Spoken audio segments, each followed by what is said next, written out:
Həzrəti Musanın əsası nə boyda işlər görüb, nə möcüzələr eləyib. İnsan islah olmuş nəfsi ilə o möcüzələri eləyə bilər. Dinin təqdim etdiyi azadlıq hədəf deyil. Gərək azadlığın özündən də azad olasan.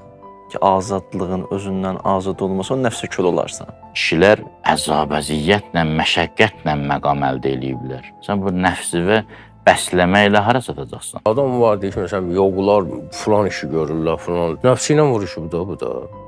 Hər kəs nəfsi ilə vuruşsa, dünyaya xatir vuruşsa, Allah dünyada verəcək ona nailiyyətini. Biraz o lazımsız söz-söhbətlərdən kənarlaşsan, lazımlı söhbətləri eşidərsən, təxliyə olmalısan deyə birinci insan gələk o rəzilətlərdən uzaqlaşsın ki, fəzilətləri algılaya bilsin. Qeybətdən doymur, yalandan doymur, söyüşdən doymur, şitlikdən doymur, insan saçmalıqdan doymur, mərdimazarlıqdan doymur, haram yeməkdən doymur, istədən doymur. Vəhşi bir varlıqdır əslində. O qədər vəhşi varlıqdır ki, şeytan onun əlindən dad edir ki, mənə ehtiyac yoxdur da, elə bu sizə bəsdir. Mən azad olmalıyam nədən? Nəfsimin istəklərindən, 1, şeytanın sözlərindən, 2, dünyanın cazibəsindən tutaq ki, 3. Bunlardan qopdum, indi hara bağlanım?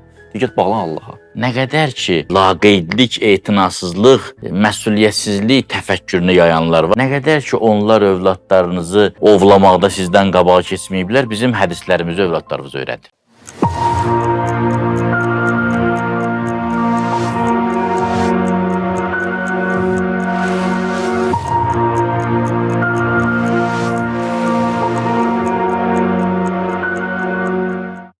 Bismillahirrahmanirrahim.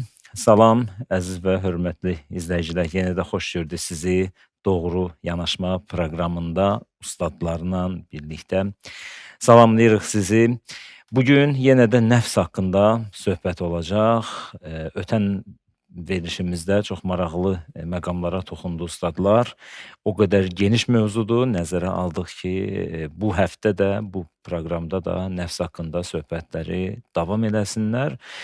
Ustadları sizə təqdim edim. Axund Azər Sani, əziz ilahiyyatçı, alim, füzulişünas, ədəbiyyatşünas, eyni zamanda bunları da qeyd etməliyəm. Dəyərli ruhani alim Hacı Mircəfər Əyyubov ustadımızı salamlayırıq, xoş gördük. Və digər ustadımız Hacı Ramil Bədəlov, ilahiyyatçı alimimiz, salamlayırıq sizi də. Nəfs haqqında çox məqamlara toxundunuz, maraqlı məsələlər aydınlaşdırıldı. Amma yenə də natamam qaldı bu mövzu. Elə inşallah ki, bugün mən istərdim Quran ayələrində nəfs haqqında hansı mətləblərə toxunulub, nə danışılıb, buna nəzər salaq. Seyid, sizlə başlayaq. Buyurun. Bismillahirrahmanirrahim. Salamlayıram məclisdəki alimləri və tamaşaçıları, izləyiciləri, sizin həmkarlarınızı. Nəfs Quran-ı Kərimdə müsbət anlamda da işlədilib, insanın özü anlamında və onu tanımaq tövsiyə olunub, şiddətlə tövsiyə olunub. Hətta deyilib ki, onu tanıyan qəhrən, yəni məcburən Allaha tanımış olur. Nəfsini tanıyan, özünü tanıyan, öz həqiqi mənliyini tanıyan, elə bil ki, onu tanımaqla Allaha tanımaq arasında fasilə yoxdur. Tanıyan kimi dərhal Allahı tanıyırsan. Hədislər duayələri izah eləyib, Əli əleyhissalam buyurur, Allah rəhmət eləsin o kişiyə ki, öz miqdarını bilir, öz səviyyəsini bilir, öz tutumunu bilir. Bir də o mənfi nəfs ki, o artıq bu biri nəfslə eyni deyil. O ürəyim istəyir, xoşum gəlir, onlara nəfs deyilir. Həvai nəfs, nəfsin istəkləri, nəfsin əsmələri, nəfsin həyəcanları, nəfsin vəsvəsələri, nəfsin istəkləri, meyilləri ki, bizim də mövzumuz bu məcrada da əsasən. O biri nəfsə yəqin ki, inşallah başqa bir mövzuda mərifəti nəfsə toxunarıq. Çox böyük mövzuda, ədəbiyyatda da o öz yerini tapır. Hələ ki, biz mənfi nəfsdən danışırıq. Mənfi nəfsin mən istəyərdim bu dəfə, əgər məsləhət olsa, təhlükələrindən danışaq. Ki, bu nəfs ki, bu qədər mənfidir, adamın başına hansı oyunları gətirir. Əvvəla, o gedişatda tanrılıq səviyyəsinə qədər gedib çıxır nəfs. Əfərəeytə mən ittəxəzə ilahəhu həvahu. Ya Peyğəmbər, gördün o adamı ki, öz nəfsini öz tanrısı olaraq seçdi, öz istəklərini. Yəni, elə səviyyəyə çatır ki, tanrı kimi əmr eləyir ona, ona tanrılıq eləyir, ona Allahlıq eləyir, əgər təbiri caizsə. Allah Teala Naziyyət surəsində buyurur ki, nəfs, ikisinin dəfə də bu mövzuya biraz toxunduq. Nəfs elə-belə sadəli ilə düzələn deyil. Nəfsə qarşı qiyam qaldırmaq lazımdır.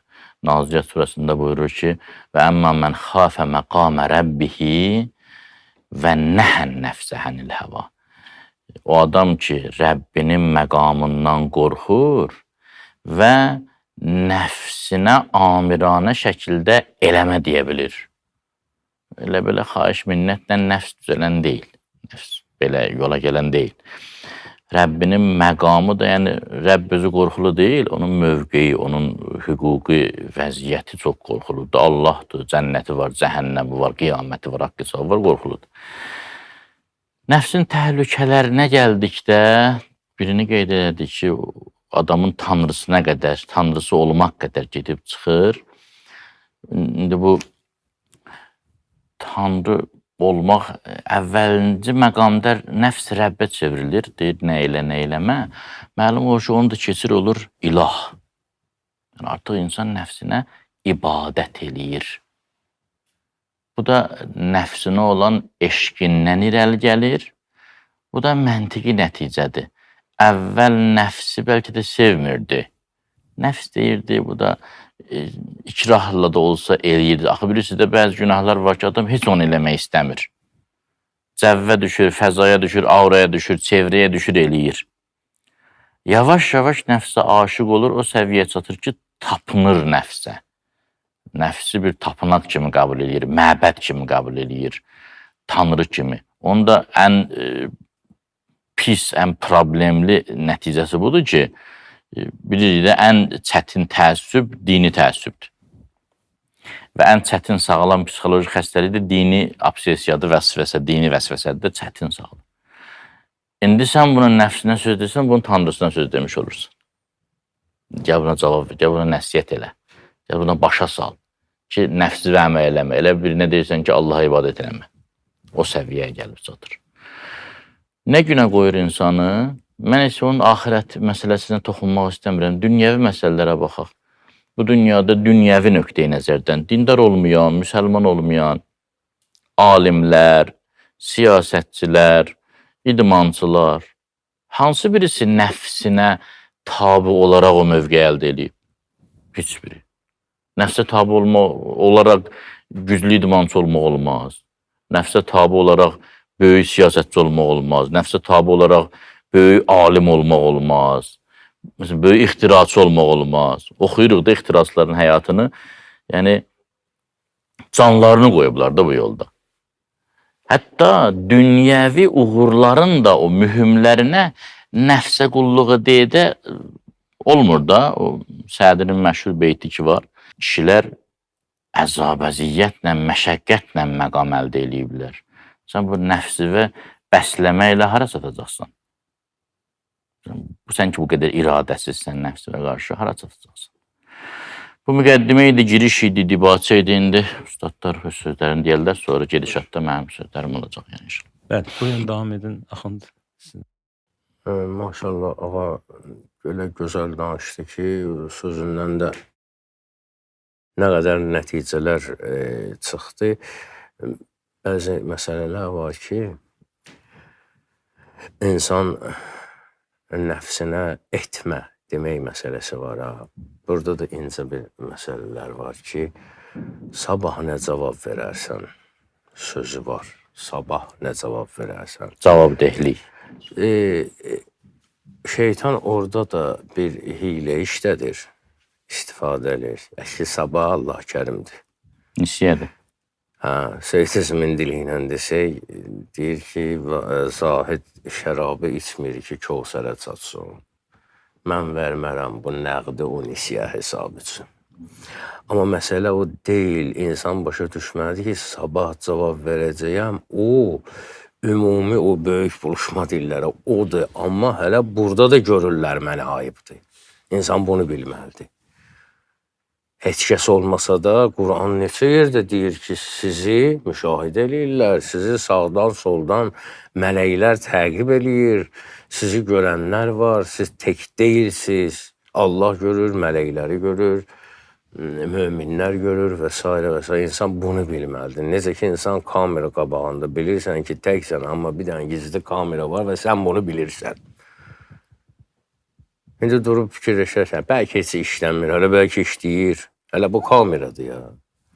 Yəni Allah səni hər yerdə görür və Allah deyir, mən sənə şah damarından yaxınam. O nəfs məsələsi var, ha. Nəfsdən də yaxın hələ mənəm sənə.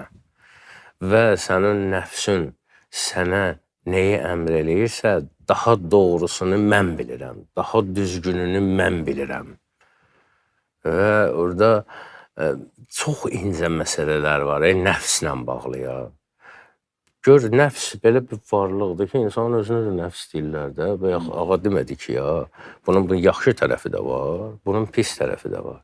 İnsanın özü, özünün varlığı, ən böyük neymət sənin üçün sənin özünün var olmağındır da. Həmişə də ən böyük neymətində ən böyük imtihanı olur. İnsanın da ən böyük imtihanı həmin o özü var ha, o nəfsi var ha. Onu o yerə gətirib çıxartmalıdır ki, o nəfs səni heyvandan aşağıda eləyər, mələkdən yuxarıda eləyər. Əqllə bunu kontrol eləməlisən ki, nə təfritə uğrayasan, nə ifrata. Mən bir dəfə ağa ilə də belə bir bəhsimiz olmuşdu. Həzrəti Musa əleyhissalamın ki, o əsa məsələsi ki var idi.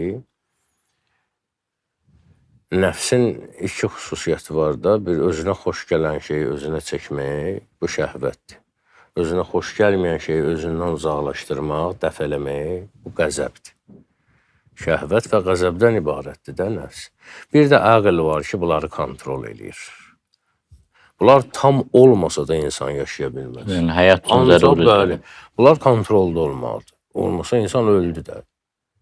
Bu insan, yəni normal insan deyil, xəstə insan olar. Həzrəti Musa əsası üçün deyir ki, məsəl üçün, sair da buna söykənirəm. Özümü qurtdan, quşdan xilas edirəm, ağacdan vururam, yarpaq sökəyəm. Nəfsin xüsusiyyətlərini deyir, fikir verirsən. Özümə xoş gələn şey özümə çəkirəm, özümə xoş gəlməyən şey özümdən uzaqlaşdırıram.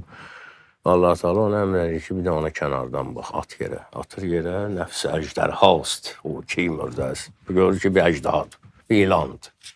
Amma deyir, qorxma, götür onu. Götür onu.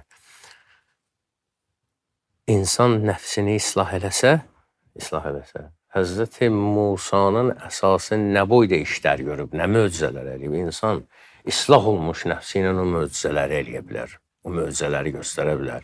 Ki, Allah vədə verir də ki, mənim üçün yaşa, mənim görən gözüm olacaqsan, danışan dilim olacaqsan, eşidən qulağım olacaqsan. O içəridə hansı ruhun görməsi var, eşitməsi var, dad bilməsi var, qoxu bilməsi var, lamisəsi var, ruhun özünün, canın özünün. Bütün onları oyadıram sənin üçün. Artıq cəmaatın eşidə bilmədiyini sən eşidəcəksən. Bunlar hamısı nəfsani istəklərə yox deyə bilməklə əmələ gəlir. Məsəl üçün, oruc ibadəti niyə gözəl ibadətlərdəndir? Çünki orada ancaq qadağalardır. Yox, olmaz. Yox, olmaz. Yəni, elə namaz qıl, xumus ver, nə bilim, zəkat ver, o deyil ha. Orucluqda başdan başa etmə, bunu etmə, bunu etmə. Bu nəfsünlə nə edirsən? Məşq eləyirsən ki, etməni öyrədirsən ona. O bir vəhşi bir varlıqdır əslində. O qədər vəhşi varlıqdır ki, şeytan onun əlindən dad eləyir ki, mənə ehtiyac yoxdur da, elə bu sizə bəsdir. Bu dərəcədə. Hətta şeytanı olmasa belə, nəfs səni azdırar da. Səni özü şeytan eləyər. O nöqtəyə nəzərdə. İnsan nəfsinə məşq elədikcən, yox dedikcən, olmaz dedikcən, Allah görür, ayıbdır, günahdır və s. və s. müəyyən işlərlə o bir nəfərin söz olmasına həp dizgin, hə? Yəni am bunu nə edirsən, islah eləyirsən, əhəlləşdirirsən. Əhəlləşdirirsən ki, o müəyyən yerə gəlsin, çatsın. Özü də eynən ağa bir dənə söz dediyi, o baş dünyəvi işlərdə belədir də. Məsələn, adam var deyir ki, məsələn, yoxlar filan işi görürlər, filan. Nəfsi ilə Yata-yata eləməyib ki. Nəfsi ilə vuruşub da bu da. Hər kəs nəfsi ilə vuruşsa, dünyaya xatir vuruşsa, Allah dünyada verəcək ona nailiyyətini. Allaha xatir vuruşsa, artıq Allah ona tamam elə böyük məsələlər verəcək ki, nə bilim, suda gəzmək, havada gəzmək xırda şeylərdir ki, hətta böyük ariflər olub, bəzi mükaşifə zamanı, bəzi kəramət zamanı deyiblər ki, mən uşağım, neynirəm bunu? Teyülərzi belə bəyənməyiblər hətta. Orada da elə bilirəm ki, məsələn, nəfsə ki, yox demək lazımdır uğur qazanmaq üçün. Bir dənə əxlaq ustadların bir sözü var, tərk dünya lit dünya. Dünyanı tərk edib dünyaya görə. Elə bir nəfsinin bir Növbəti mərhələsində. Bir hissəsindən başqa bir hissəsinə hərəkət edir. Bir də Axundun bir sözü oldu. Əsanı əlivə götürdü. Qəşəng bənzətməkdir. Mənim yadıma bir dənə əxlaq ustaddan bir sözü düşdü. Deyir, o Peyğəmbər ki, meyrac elədi. O meyraca gedəndə o deyir, mini vasitəsində Buraq deyirlər. İndi nədir işim yox. Bir yerəcən Buraq, sonra rəf, o hissə. O Buraqı belə izah verirdi əxlaq ustadı. Deyirdi, o nəfsdir. O nəfsə əgər sən mərkəb eləyə bilsən, deyir, o sən həqiqətə çatdırar. Həqiqətə çatarsan, çatdırar əhsən. Hətta o meyrac ayələrində baxsız deyir ki, dəna, qaba qovseyna ədna, dəna və fətədəllə sözü deyir. Tədəllə sözünə baxırdım izahına. Tədəllə sözünün haqqında bir tərcümə var da ki, meyvə ki, ağacdan asılı vəziyyəti var hələ. Nə qədər yaxında ağaca düşməyib də yerə. Tədəllə odur deyir. O qədər yaxınlaşdı, nə meyvə nə qədər ağaca yaxın olar. Dəlif sözündən də. Bir dəlif sözündən də götürmüşlər. Bir dənə deyəsən, başqa bir hərf də orada söhbət gedir. Dəlv olanda vedrə yuxarıdan aşağı sallatmaqda deyirdi. Meyvə ağacla misalında isə təfərrüq adına edəndə başqa məna verir. Başqa məna verir. Və deyirdi ki, oradakı insan gedir, yaxınlaşdı,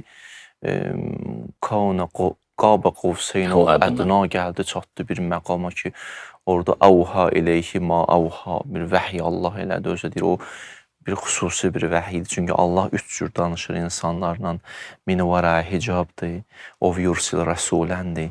Min vərə hicab budur ki, gözələn bir ağacdan səs gəlir, Musa ilə danışır ağac, amma Allah danışır da, oradan səs gəlir.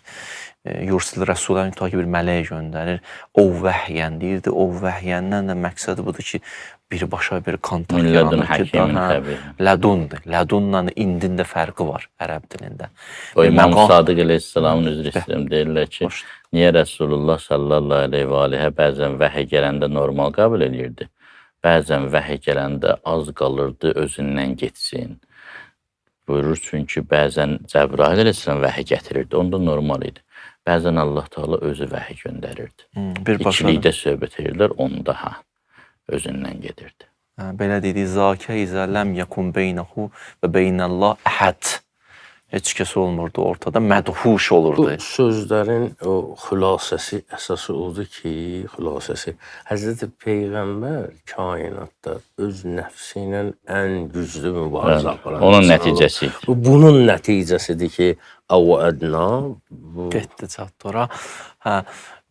Və o yerə ki, gedir, çatır, söhbət budur ki, o nəfsə Axund demişkən, ram eləməsin, çata bilmirsən də, yəni... Amma bir dənə də çox xoşdur. Burada bir dənə də məsələ var. Bu da kifayət eləmir, Buraqla iş həll olmur, hələ bu rəfi var, bunun o birisi var. Tək getməyi var. Hələ tək getməyi var.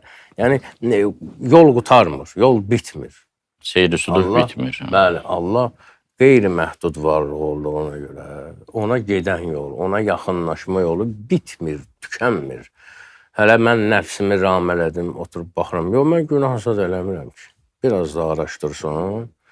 Biraz da araşdırsın. O Peyğəmbərimiz deyirdi ki, səhrada gedin, çöp tapın, taxta tuxta. Deyirlər səhrada olmaz axı. Deyir gedin axtarın. Axtarlar elə oradan birini tapdı. Özdə mən bir söz deyim, Ərəbistan səhrasının çoxu görməyib. Həqiqətən heç nə yoxdur. Yəni qumdur da, 500 metrdən bir dənə tikan var, Amma görsən yox. yığdılar, dedilər, hakazat istəmiyor, Nə uzun qədər tapıldı. Yığdı. İnsan özünü araşdırsa, axtaracaq, tapacaq da. O nəfsi ram eləmək barəsində Peyğəmbər dedin ki, nəfsin ram eləmişdi. O gün bir hədis oxudum Əli əleyhissalamdan. Buyurur ki, Əli əleyhissalam deyirdi ki, Peyğəmbər sallallahu aleyhi və aleyhi din təbliğ edirdi. Müşriklər də qəbul eləmirdilər. Gəlirdi evə, həmin gecə ibadəti 2 qat eləyirdi. Səhərə qədər, o qədər gözləri çuxura düşürdü ibadət eləməkdən. Deyirlər, niyə belə eləyirsiniz? Deyirdi ki, mənim nə problem var ki, özüm bunlara batmır. Qoy ibadətlərimi çoxaldım ki, daha çox təsir eləsin. Yəni, artıq orada nəfs də yox idi, şeytanını müsəlman eləmişdi. Amma yenə də yollar axtarırdı ki, necə eləyim ki, daha yüksək səviyyəli nur əldə eləyim ki, müşrik nə qədər beton olsa da yenə batsın sözüm buna. Bu qədər irəli gedir. Göründü o bəziləri nə idi də, o Əbu Cəhillər, Əbu Ləhəblər. O da təsirlənir. O da təsirlənirdi. Orada müşkül onlardaydı da. Allahın o bir ayəsi var. Quranda buyurur ki, o ayə öz yerində bir dənə müsnası ayə var. Deyir, bu mövzularda ibrət var, amma 2 qrup insanlar bundan ibrət alacaq. Bir, mən kənə ləhu qəlbun, qəlbi olanlar, o əlqəssəmə və huvə şəhid. Nə deməkdir bu? Deyir, ya oturub şəhid, yəni məclisdədir, əlqəssəm, qulaq da asır. Adam var, məclisdədir, amma... Özü buradadır. Özü buradadır. Bir də bax, onu mən tədbirlərim bilən dedi, sən qulağı özü saxla, necə dedin? Mənə gözlərini qulaq astı, qulağı özü saxladı. Yəni, bu oturub həqiqətən də əlqəssəm idi. Yəni, doğrudan da vücudun tapşırıb, dinləyir, ya vaizi eşidir, çöldəki vaizi. Deyir, ya bu ibrət alacaq, ya da ki, mən kənə ləhu qəlbi olan ibrət alacaq. Bunu da belə izah verdilər ki, bəzi insanlar qəlb özü də bir dənə vaizdir də, daxili aləmi insanı muizə eləyir. Ayədə də var da, və nəfsin və mə səvvaha fələhəməha fucuraha və təqvaha deyir, ilham elədi. Nəyə ilham elədi? Nəfsi Allah ilham elədi, yaxşı ilə pis nədir onu. Onun əvvəlindəki ayə budur, və şəmsi və duhaha.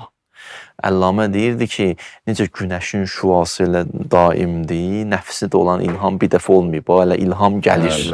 Sən sadəcə biraz özvə, biraz sahib çıxa bilirsən. Trilyon 202 dalğanı tuta biləsən. Hə, tuta biləsən, yəni biraz o lazımsız söhbətlərdən kənarlaşsan, lazımlı söhbətləri eşidərsən də, təxliyə olmalısan deyə birinci insan gələk o rəzilətlərdən uzaqlaşsın ki, fəzilətləri algılaya bilsin də.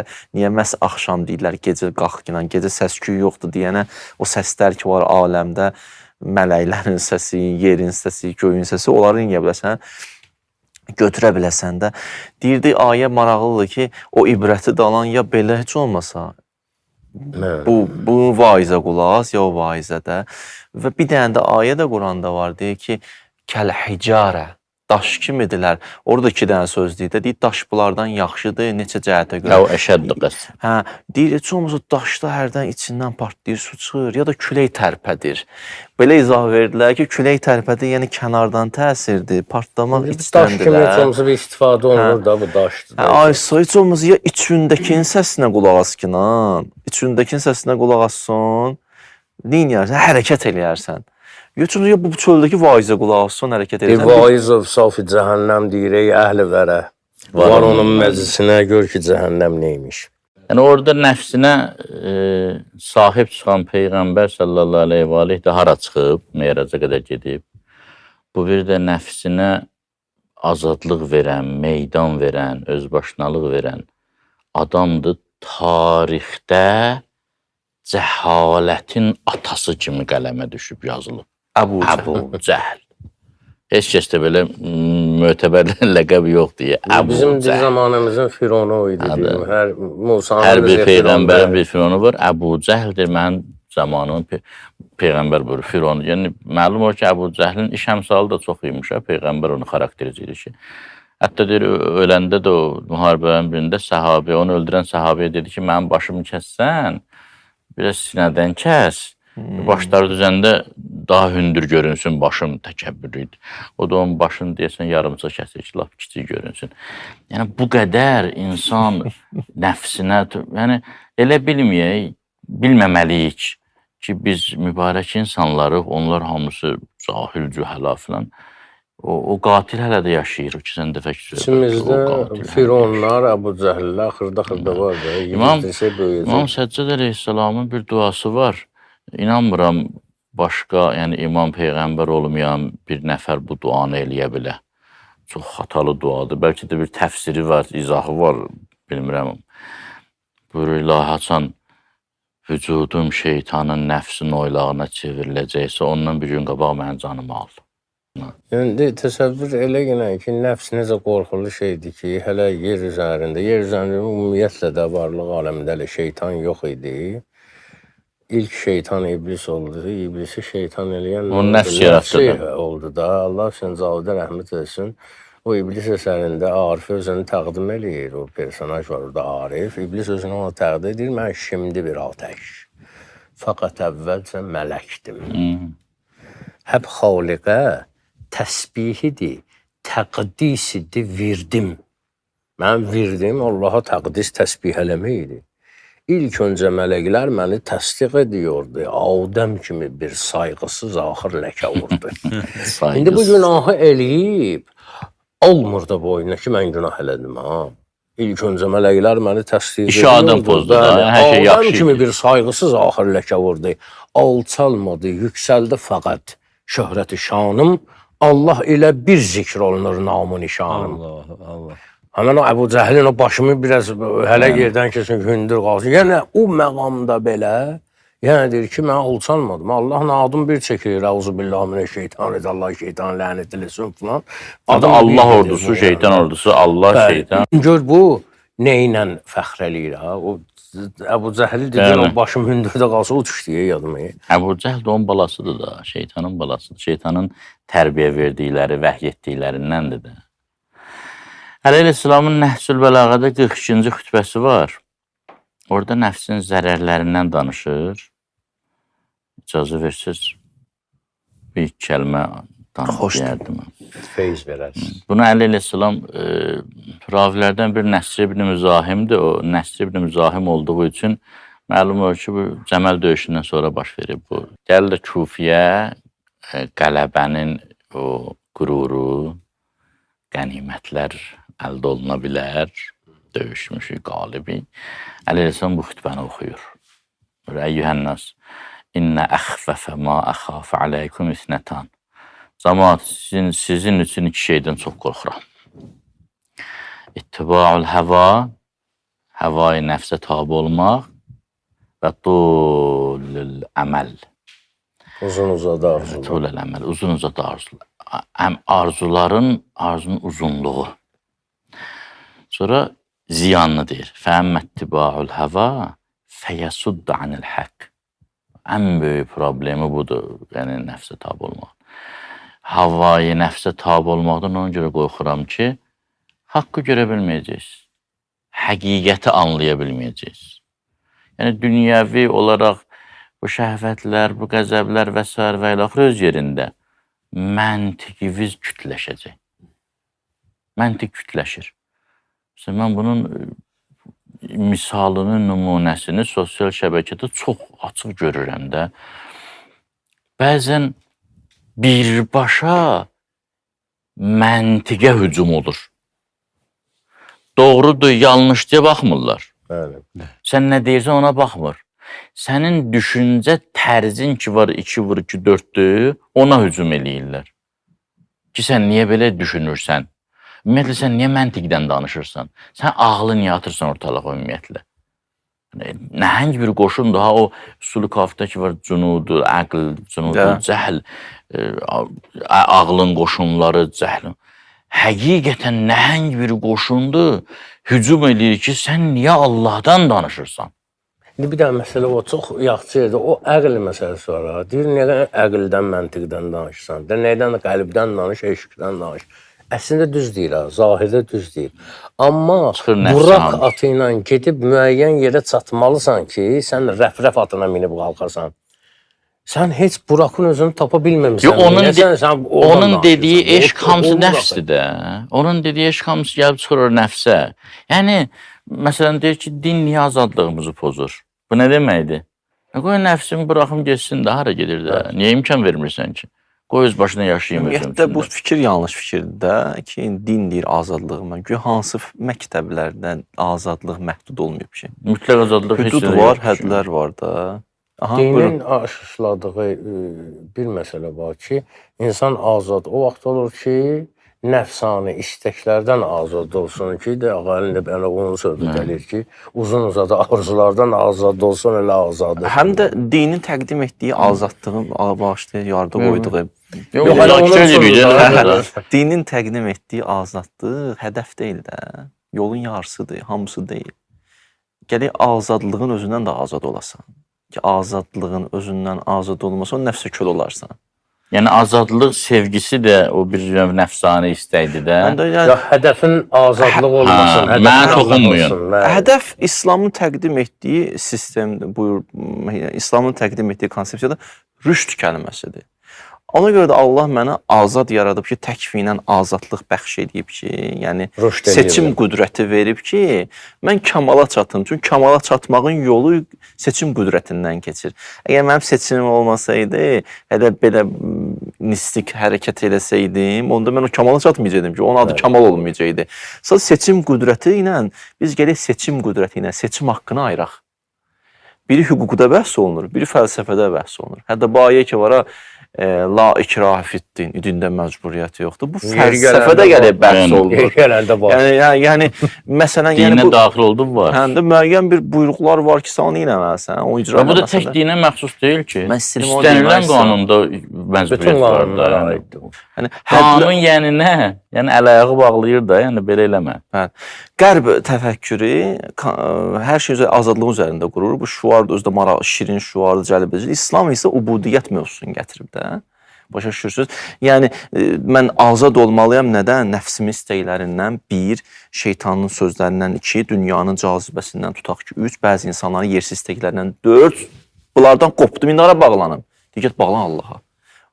Bu yarıyacan deyir ki, bağlanmalısan ona. Ubudiyyət gəlir. Əşhədu ənnə Muhammədən əbduhu. Əbd olmalısan. Ubudiyyət konsepsiyası gəlib. Biz haradan hara gəldik? Azad olub qovuşmadın, olursan avara. Yəni o irfani qəzəllərdə, irfan ədəbiyyatında onu elə avara deyirlər də. Avara onu deyirlər, hə? Nədən azad olmaq? O söhbət var da. Bəzilər deyir ki, azadlıq. Bunun əvvəli hanı, sonrası hanı, hara qədər, hardan başlayır, nədən azad olmaq? Ağa, bir dənə var icazə versən. İmam Hüseynin Kərbəlasında 2 dənə hürr oldu. Hürr Cofi, bir dənə də hürr bildiyimiz bəlli. Hürr buradan qopdu. Dedi ki, mən Ömər Səddən qopdum. İmam Hüseyin də gəlirsən, amma deyir, sənə də qoşula bilməyəcəm də. Bu birisi həm oradan qopdu, həm buradan. Ona görə də əntəl hur kəma səmmətkə ummuş. Hələ sən düz hürsən. Həqiqi hürsənsən. Hürriyyət səndədir. Mürtazlar maraqlıdır. Hər halda bu verilişi izləyənlərə də maraqlı olar bu sual ətrafında bir qısa da olsun. Bu riyazatla məşğul olanlar, mürtazlar, onlar da nəfsləri ilə mübarizə aparırlar və müəyyən şeylər əldə edirlər. Hind şamanları. Bəli. Mən nə demək istəyirəm? Yəni bu nəfslə mübarizə o qədər əhəmiyyətli bir məsələdir. Məsələn, bu bizim ötən həftə proqram efirə gedəndən sonra sosial şəbəkədə bir rəy yazılmışdı ki, bu nə mövzudur? Çox vacib mövzular var filan, elmi məsələlərdən danışın, cəmaət inkişaf edir. O həmişəki bir məsəl var da, cəmaət kosmosa gedir, siz hələ gör nədən danışırsınız. Amma bu nə qədər əhəmiyyətlidir. Tamam, bu Quran ayələri qaldı. Bu danışıqlar kosmosa getməyə maneə deyil axı. Təbii ki. Kosmosa get. Bu nəfslə mübarizə təkcə bizim məktəbdə deyil də, yəni İslamda deyil də, digər məktəblərdə də var. Yəni ki, hətta müəyyən şeyləri kənara qoymaqla, nəfsi hardasa cilovlamaqla Elə kosmosa gedənlərə əvvəl nə məşq keçirlər? Deyirlər, görəsən başın gicəllənəcək ya yox. Sən xüsusi rejimdə yaşaya biləcəksən ya yox. Müəyyən hava şəraitində, müəyyən qidalanma şəraitində, yer kürəsindən uzaq tənhalıqda, ictimai, sosial münasibətlərdən kənarda. Bunlar hamısı nəfsani istəklər. Nəfsani istəyi kənara qoymasan, nə dünya əldə etmək mümkündür, nə axirət.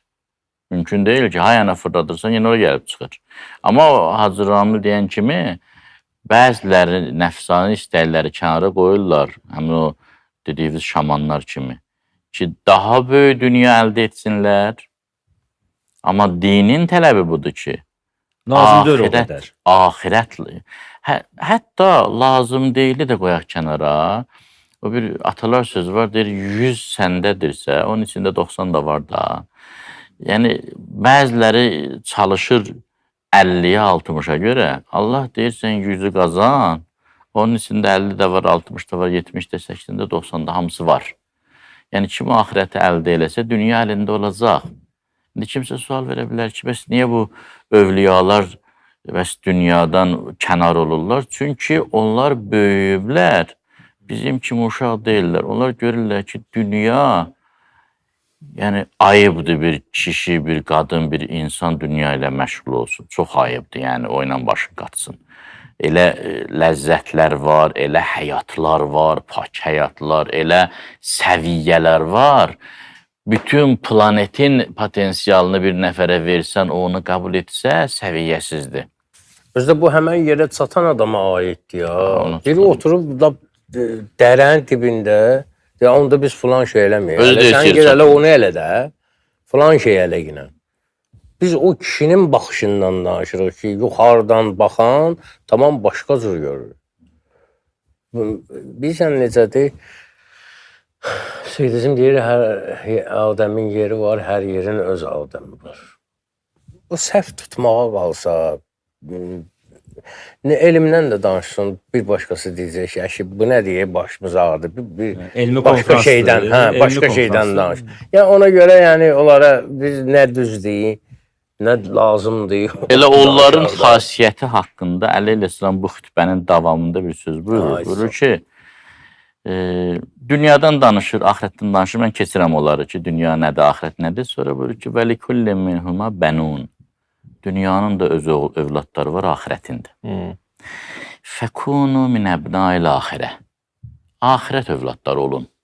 Və la təkunu min əbnail dünya. Dünya övladları olmayın. Ona görə ki, fə innə kullə vələdin səyyulhəq bi ummihi yevməl qiyamət. Çünki qiyamət günü hər övlad öz anasına qayıdacaq, anasının qucağına qayıdacaq. Axirət övladı olun. Bax, alimlər deyirlər, bunun şərhi bilirsiniz nədir? Övlad öz irsi xüsusiyyətlərinə daha çox meyillidir. Genetik xüsusiyyətlərinə daha çox meyillidir. Görürsən, o tribunadan çıxış eləyir, onu ifadə eləyir, onu göstərir, nümayiş etdirir. Buyurur, kim dünya övladıdırsa, siz təəccüblənməyin ki, o axirəti sevsin, ya axirətdən sizi başa düşsün, desin ki, hə, bilirəm, düz deyirsən, amma da deməyəcək. Niyə? Çünki onun atası var, anası var, nəsli var, kişinin nəsli nəcabət, əsli nəcabəti var da, yəni əsli nəsəbi var. Siz axirət övladı olun ki, axirəti görəsiz. Dünya övladı olmayın ki, dünyanı görəsiz. Fikir vermişsinizsə, dünyəvi ortamlarda axirət mövzuları qəribdir, məzlumdur, gülüncdür. Yəni, nə danışsan, sən namazın yeridir, məsələn. Siz elə oradasınız. Hələ, hə. Cəmaət kosmosu edirmişsiniz. O təbiidir. Axirət məclislərində də dünyəvi danışan gülünc vəziyyətə düşür ki, bu nə danışırıq? Biz nədən danışırıq? Biz İmam Hüseynin ilahi eşqindən danışırıq. Allah bizə rəhmət eləsin. Nə bizim aləmdən xəbərimiz var, nə bizim aləmdən xəbərimiz var, nə bizim aləmdən aləm xəbərdar. Bəli. Onun öz aləmi var. Qaçan da Allah deyir, qovan da Allah deyir, amma hansı düz deyir? O söhbət var ortalıqda. Bir dənə də, əgər sözünüz çox yoxdursa, az varsa, mən bir dənə də Biz sevə-sevə sizi dinləyək. İmam Səccad Əleyhisselamın o 15 dənə münacatı var. Onlardan birində nəfsindən şikayət edir İmam Səccad Əleyhisselam. Və demək olar ki, nəfs haqqında bütün ayələrin məzmununu gətirir bura. Belə bu şikayətində. Deyir, ilahi, iləykə əşku. Demir, əşku iləykə. Sənə şikayət edirəm sənə. Yəni başqasına heç kəs şikayət eləmir, ancaq sənə. İmam Səcəd əleyhissalam düşmən qarşısında zəlil dayanmazdı ki, mənim nəfsim falan. Orada dava yeridir, orada mübarizə yeridir, izzət yeridir. Amma Allahla dərdləşəndə İləykə əşkun nəfsən bis-sui əmmarə. Sənə şikayət edirəm ancaq yalnız və yalnız məhz pisliyə əmr edən nəfsdən. Yəni sabah demə ki, düzdür mənim bundan xoşum gəlir, amma bu elə Allah da elə bunu elə söhbət eləmə. Allahın bəyəndiyini də nəfs bəyənirsə, orada bir problem var. Problem. Sağ ol. Bir də xəbərdarlıq var orada ki, nəfs-i əmmarə hələ gizlənib, hələ bilmə öldü. Ha, o yerindədir, daim əmr edir. Bu kişi şikayət edirsə, deməli, bu hələ... Və iləl xətiyyəti mübadirə. Elə pisliyə əmr edir, onu anladıq. O ilə kifayətlənmir ki, elə səni səhvə vadar edir. Elə dayanıb pusqudakı bir dənə səhv olsun, bunu elətdirim. Elə istəyir ki, yeni səhvlər yaratsın, mübadirə. İmam Sadiq əleyhissalam bir hədisi var. Badiru əvladakum bil hadis qəblən təsbiqukum iləyhimul murciə. Nə qədər ki, vedsizlik, laqeydlik, etinasızlıq, məsuliyyətsizlik təfəkkürünü yayanlar var murciə. Nə qədər ki, onlar övladlarınızı ovlamaqda sizdən qabağa keçməyiblər, bizim hədislərimizi övladlarınızı öyrədin. Siz öndə olun, siz öyrədin. Ki, onlar sizi keçməsin qabağa. Məsuliyyət verin övladlarınıza, hədəf verin övladlarınıza, hədəfsizliyi təbliğ eləyənlərdən önə keçin. Və biməasikə muliə.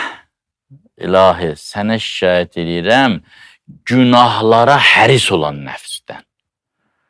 Elə ver, cəhənnəm kimi, həl min məzid, qeybətdən doymur, yalandan doymur, söyüşdən doymur, şitlikdən doymur, insan saçmaqdan doymur, mərdimazarlıqdan doymur, haram yeməkdən doymur, estidən doymur. Puldan doymur, onu demədim. Hə, günahın daha geniş formatını yaradır, daha kütləvi formatını yaradır, daha çox günahda bağlı. Musiqilər yaradırlar, insan düşünə bilməsin, xaotik musiqilər.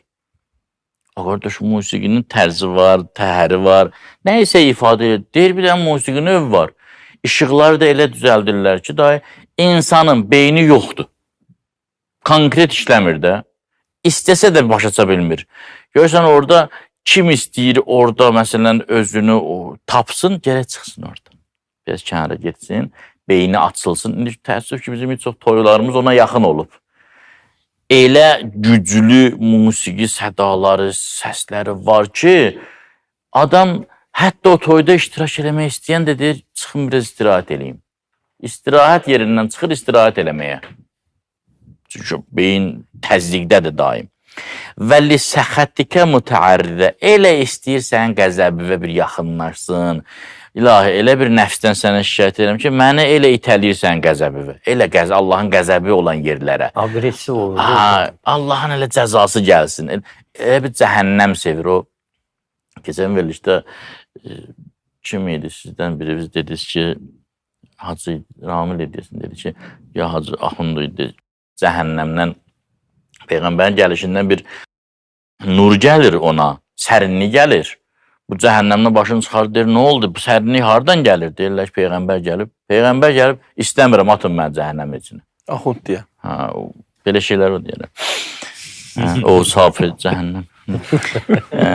Təsluku bi məsalikəl məhalik. Məni ancaq həlak yollarına sürükləyir.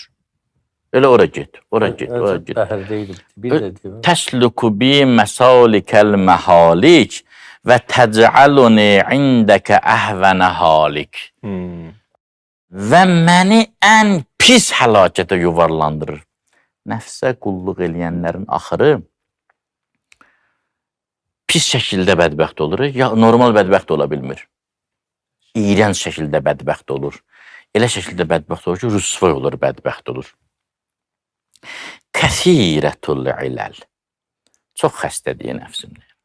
Çox xəstədir. Təvilətul əməl. Çox uzun arzuları var. İmməsəhə şərrü təczə. Bir dənə müsibət gələn kimi vay şivən qopar. Və in məssəhəl xeyru təmnə. Bu da qafiyədir. Ha. Bir dənə xeyri gələn kimi Mane olur. Verməz heç. əngəl törədir ki, heç kəsə çatmaz. Məariz surəsində ayə var. Namaz qılanlar haqqında 12 ayət təbinə 18 ayət deyir. İnhə İzə məssəl şərru cəzu'a və izə məssəl xeyru mənu'a illəl müsəllin. Pislik gələndə hayharay qoparır. Xeyir gələndə ona heç kəsə vermir, mənimdir. Mənimdir demirdi, onun da formaları var. Ona görə Allah Teala demir ki, deyir mənimdir. Xəsislik demir, mənimdir demir, deyir. Maniyə yaradır. Elə əngəl törədir ki, qarşı tərəf özü məyus olsun ki, o bir şey verməz mənə. Monopoliya. Amma illəl müsəllin. Namaz qılanlar istisnadır. Burada namaz qılanların statusunu bildirir ki, namaz qılan adı qazanmaq üçün gələ bunları həll edəsin. Məyyalətən iləlləh və lə'b. İlahi, şahid edirəm sənə o nəfsdən ki, yalnız və yalnız meyillidir keyf, əyləncə, oyuncaq, şənlənsin, atılıb düşsün. Elə məhərrəmli yaxınlaşan kimi bunu dəl götürür. Cəmaat İmam Hüseyni ağlayır, bu ləhv-ləbini ağlayır ki, çıxdı əldən, toy dayandı, evim yıxıldı. Məmluvvətən bil qəfləti və səhv. Doludur bu nəfsim qəflətlə, səhvlə, unutqanlıqla, diqqətsizliklə. Təsrə'u bi iləl havbə. Sürətlə məni günaha itələyir, sövq edir. Qəşən günah var burada, gəl. Axund deyən və tüsəvvüfini bit-təvbə. Tövbəni elə sabaha salır. Sabah. Kərbəlaya gedib bir tövbə edirəm. Həzrət Əli deyir, kişinin önü sabah yoxdur. O deyir, Peyğəmbər salavatla gələndə iblis yığdı şeytanları başına. Dedi ki, Peyğəmbər tövbə gətirib, nə bilim, rəhmət gətirib, neyniyək? Hərə bir söz dedi, yox, bunlar keçməz. Bir də xənnas durdu, bir söz dedi, xoşum gəldi sənin sözündən. Dedi, necə? Neyniyək? Plan nədir? Dedi ki, Cənab-ı İblis, mən bunlara belə bir badalaq gələcəm. Deyəcəm, tövbə edirsən elə, sabah eləyərsən. Sabah gələcək, deyirəm, sabah eləyərsən də. Sabah gələcək, sabah eləyərsən də. Və bu sabahlar heç vaxt bitmir. Birinci gün elə. Bu bayramı yola ver elə günə. Belə görünür ki, bu nəfs potensial insanı şeytan da etmək qüdrətinə malikdir. Yəni, insanı şeytan eləyər. Dilboş. Və bu nəfsi ram eləsən, mələk olarsan. Hətta mələkdən də yuxarı məqamlara yetişərsən. Mircəfər ağa, bitib dua yoxsa yox? Dua bitdi. Və bu, Quranda da bir neçə ayə var. Elə bu nəfslə şeytanın əlaqəsində. Bir yerdə Allah Teala buyurur ki, baxın, bir söz deyir Mircəfər ağa, dedi ki, insan ki, başı qarışsa nəfsə, haqdan uzaq düşər, həqiqətdən uzaq düşər, daha Allah kəlamları yoxdur, nəfsə uyur da. Quranda bir ayə var, deyir ki, və mən ə'rədə ən zikri fə innə ləhu məişətən zankən. Kim deyir, Allahdan üz çevirsə, zikirləməsə, unutsa, sıxıcı həyatı var. Başqa ayədə bir dənə söz deyir, bu ayəyə əlaqəsi var. Niyə sıxıcı həyatı var? Nə baş verir ki? Deyir, Allahdan üz çevirsən, sıxıcı həyatı var. Mötərizdə bir cümlə var, o birisi ayədə deyir. Və mən yəşu ən zikrir və mən yəşu ən zikrir rəhman nuqayyiz ləhu şeytanən qarina. Deyir, əgər sən üz çevirsən Rəbbindən, şeytanı sənə tərəf göndərərəm. Əslində sən çağırırsan, özü gəlir şeytan. Yaxşı, sən Rəbdən üz çevirsən, şeytan sən olar qərin. Qərin nə edir? Yəni, yaxın. Olur səndən ünsiyyətdə. Bir dönəm olur qərin, bir dönəmdən sonra da bir dönəmə qədərdir qərin, hələ dostdur. Bir dönəm sonra övliya-uhumdur. Şeytan olur vəli, şeytan olur hakim. Bir dönəmdən sonra da özü strukturu qurur, çıxır, gedir minəl cinnətə və nas. İnsan özü olur şeytan. Artıq özüdür şeytan və şeytan işini görür. Da şeytan nə edirsə, yəni cövhəri hərəkətlə gəlir, axırda şeytana çevrilir və yaxud da ki, dedici şeir, necə maraqlı şeir demək istəyir, Deyil, canişini olur. Və bu tərəfdə belədir ya, necə şeytan, Allah Teala mələkləri tərif edir, Quranda buyurur, bəl ibadun mukrəmun, mənim mələklərim kəramətlidir. Allah başqa ayədə buyurur ki, İnnə əkrəməkum indəllahi ətqakum, təqvalı olsuz, kəramətli olarsınız, yəni mələk sifət olarsınız, mələklərlə eyni cərgədə olarsınız, bir dönəmdən sonra mələyə ustad olarsınız, əlləmə Adəmə ələsma kulləha. Yəni bir alimin yaxşı sözü var idi, böyük alimlərdən biri idi, Məraqul Əxlaqda desin oxudum deyir, insan bəzi vaxtlar o qədər ucalır, gəlir, olur mələk ustadı, bəzi vaxtlar gəlir, olur şeytan ustadı. Əslində insan əgər ləzzət axtarırsa, şeytan olmaqdan başqa, bu nəfsani yolun başqa hədəfi yoxdur. Bilirsiniz niyə? Bir də bu istedim deyim ki, nəfs insanı hətta şeytan ustadı da eləyər.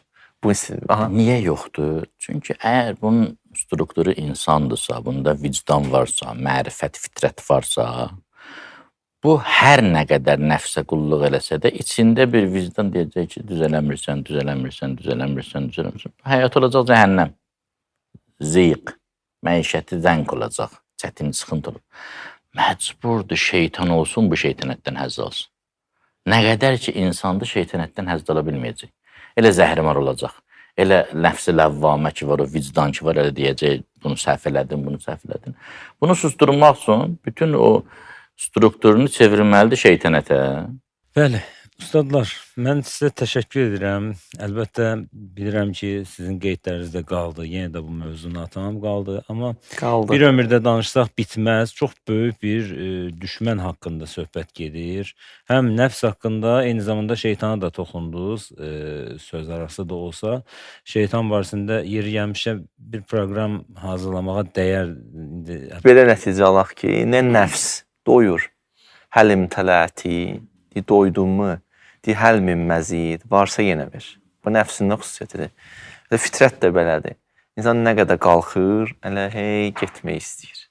Ucalmaq istəyir, yüksəlmək istəyir. Aha. Məsləhət oldu ki, növbəti həftə şeytan barəsində, iblis barəsində danışacaqsınız inşallah. Bəli, elə nəfsin ardıca şeytandan da danışılsa məncə, iki böyük təhlükə barəsində həyəcan siqnalı verməkdir də bu, elə bir ki, bunlar haqqında danışmaq. Təşəkkür edirəm sizə, var olasınız. İmam Əli əleyhissalamın sözü ilə bitirək, ustadların sözündən sonra. Nəfsukə əqrabu ə'daikə iləyk. Əli əleyhissalamdan bir nəfər soruşdu, mənim ən güclü düşmənim kimdir? Əli əleyhissalam buyurdu, sənə ən yaxın və ən güclü düşmən nəfsindir. Nəfsimizdən ehtiyatlı olaq, növbəti verilişimizdə görüşənədək sağ olun.